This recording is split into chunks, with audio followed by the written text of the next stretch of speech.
इस वीडियो में हम डीएनए प्रौद्योगिकी के कुछ अनुप्रयोगों के बारे में चर्चा करेंगे। चलिए सबसे पहले चिकित्सा में इसके अनुप्रयोगों को देखते हैं। तो चिकित्सा में इसके कई अनुप्रयोग हैं, जैसे रिकॉम्बिनेंट डीएनए टेक्नोलॉजी यानी पुनर्योगज डीएनए प्रौद्योगिकी की सहायता से इंसुलिन और मानव वृद्धि हार्मोन्स का निर्माण करना। पुनर्योगज डीएनए प्रौद्योगिकी का विकास होने से पहले इंसुलिन और मानव वृद्धि हार्मोन्स का निर्माण करना वास्तव में बहुत कठिन था, क्योंकि इन्हें मूलतः किसी अन्य मनुष्य से प्राप्त किया जाता था और फिर शुद्ध करके रोगियों को दिया जाता था। लेकिन अब पुनर्योगज डीएनए प्रौद्योगिकी की सहायता से हम इन प्रोटीनों को ई कोलाई बैक्टीरिया में विकसित कर सकते हैं।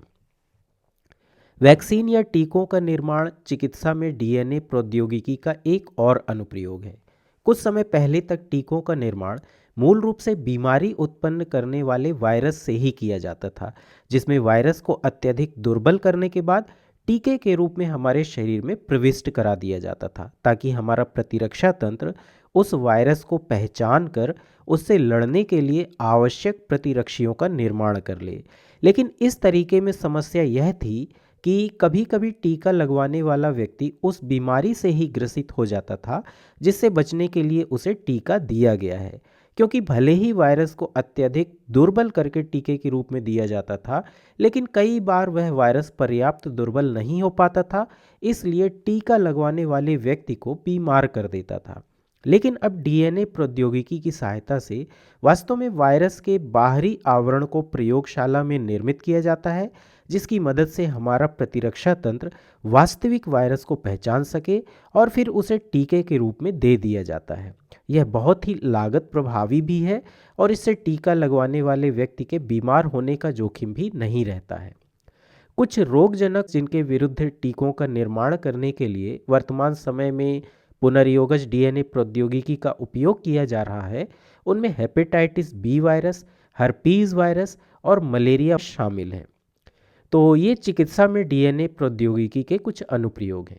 इसी तरह फॉरेंसिक विज्ञान में भी डीएनए प्रौद्योगिकी के कई अनुप्रयोग हैं, जैसे डीएनए फिंगरप्रिंटिंग का उपयोग अपराधियों की पहचान करने, लापता या मृत व्यक्तियों की पहचान करने और माता पिता की पहचान करने यानी पितृत्व परीक्षण के लिए किया जा सकता है। वास्तव में हमारे जीनोम में कुछ भाग ऐसे होते हैं जो जीनोम के नॉन कोडिंग भाग कहलाते हैं।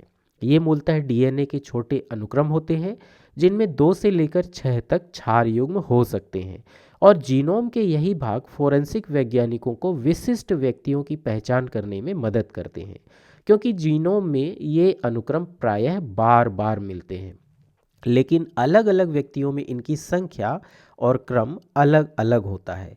इसलिए यदि वैज्ञानिक इन दोहराव वाले अनुक्रमों की पहचान कर लेते हैं, तो वे डीएनए के नमूनों से इनका मिलान करके विशिष्ट व्यक्तियों की पहचान कर सकते हैं। इसी प्रकार कृषि एक अन्य क्षेत्र है जिसमें पुनर्योगज डीएनए प्रौद्योगिकी के कई अनुप्रयोग हैं। जैसे इस प्रौद्योगिकी की सहायता से वैज्ञानिक अब ऐसी फसलें तैयार कर सकते हैं जो कीट प्रतिरोधी और सूखा प्रतिरोधी हैं तथा अधिक उपज प्रदान करती हैं। साथ ही उनमें पोषक तत्व भी अधिक हैं। इस तरह की फसलों को जेनेटिकली मॉडिफाइड या जेनेटिक रूप से संशोधित फसलें कहा जाता है। कीट प्रतिरोधी बीटी कॉटन और विटामिन ए युक्त गोल्डन राइस इस तरह की फसलों के कुछ उदाहरण हैं।